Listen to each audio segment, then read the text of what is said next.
An Anne Arundel County man is dead after officers say he refused to give up his gun to police. Officers shot and killed him at his home this morning, and that's where we're trying to enforce the new red flag law. ERPO will let them label anyone they want as an extremist. If you're labeled as an extremist by ERPO, then they will take your guns away, and they will allow family members to report one another so that they can come and take those guns away as well.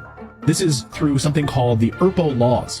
So it's our National Extreme Risk Protection Order is what it's called in the Resource Center. National Extreme Risk Protection Order Resource Center.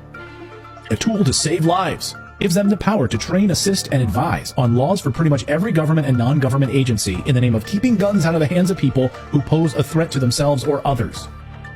It's not just about preventing gun ownership through background checks, it's also about removing existing guns from people who they label extremist. And here's where it shows that it's not just about purchasing guns, it's also about possessing guns, meaning that they'll take them away from anyone labeled an extremist. But they can't purchase or possess firearms for the duration of the order. What does that mean? And just a few minutes ago, officers named the man at the center of this as 60-year-old Gary Willis. And you can see behind us here, this is still very much an active scene in this Ferndale neighborhood. Now, 7 hours after officers showed up here to remove guns from a home and ended up shooting Willis. It was a fatal attempt to enforce the new red flag law, allowing officers to take guns from owners who reportedly may be a danger to themselves or others. But when Anne Arundel County Police showed up to a Ferndale home on Linwood Avenue near Lois Avenue around 5:15 Monday morning, they weren't able to serve that protective order. They say the gun owner answered the door with his weapon in hand, then put it down briefly before picking the gun up again. That's when a fight started. Officers struggled with the man until the gun went off. That bullet didn't hit anyone, but it prompted police to open fire, shooting and killing the man. Can we pretty please define extremist in this? Before we start enacting this, I would really like a concrete definition of what extremist is. Well, if you're under the Biden administration, right, everyone today is labeled an extremist. So everyone these days. You oppose sex changes for minors? You're an extremist.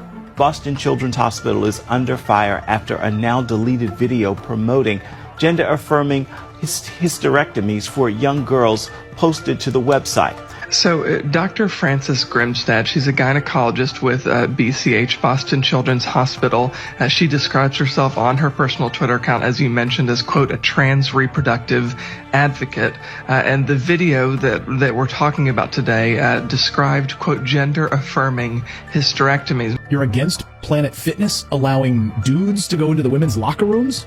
You're an extremist. When I first walked into the locker room, he was standing with his back toward me and was dressed like a man. There was no second guessing, is this a man? It was a man. And that's why I was so stunned and shocked and just stood there for a minute before I even proceeded to walk around him to go to a locker. Went to the front desk to ask them why there was a man in the locker room. The man that was talking to me about it when I went out to complain leaned in and whispered and said, we have to allow him in there because that's what he self-identifies himself. How dare you want to have single-sex spaces?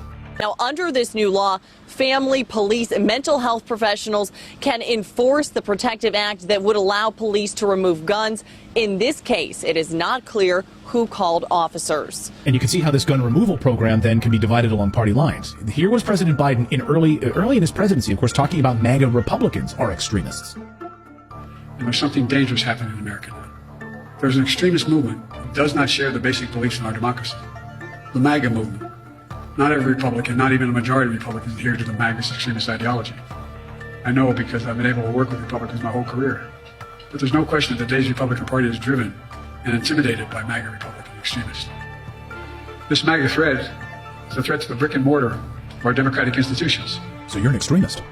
So no guns for you.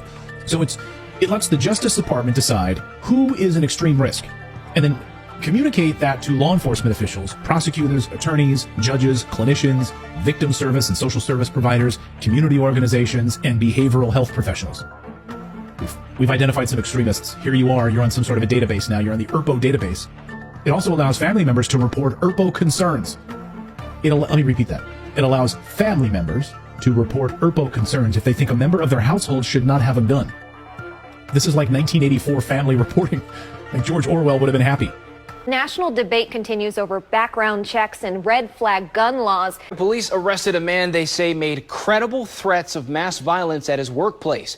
WMAR 2 News' Brian Kubler now with what police found behind his threats.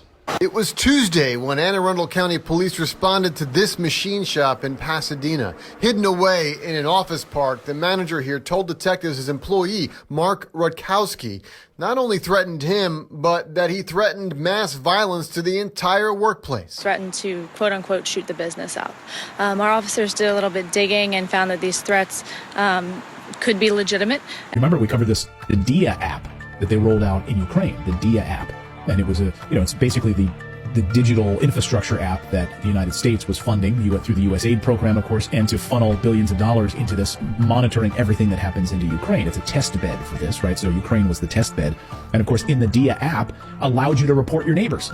The Enemy, a chatbot that helps any citizen safely transfer info about the location of Russian troops, names of collaborators, and enemy movements to the armed forces. Numerous attacks of Russian army destroyed a number of TV towers. To provide Ukrainians with uninterrupted access to information, we launched DIA Radio and DIA TV, so that even under blackouts, millions could feel present. If you suspect that your neighbor is a Russian collaborator, or if you're having a dispute with your neighbor and you want to make them go away, in other words, you want to have Ukrainian death squads run by the SBU security services come, snatch your neighbor, disappear them, and have them wind up in a ditch, well, you can do it with the click of a single button. That's exactly what they want, and that's what they want to do in the United States. So remember, the gestational process of this was born out of this USAID program and the DIA app in Ukraine.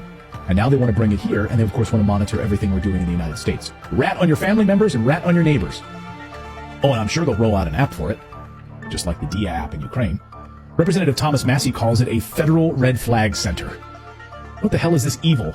Thomas Massey writes, a federal red flag center. We did not authorize this. Announced, of course, just hours after the omnibus bill passes. Justice Department launches the National Extreme Risk Protection Order Resource Center. How is this possible? Right? They didn't authorize this, but now we just have a new Justice Department center where you can report people as extremists? How is this allowed in the United States? We are losing our country in real time.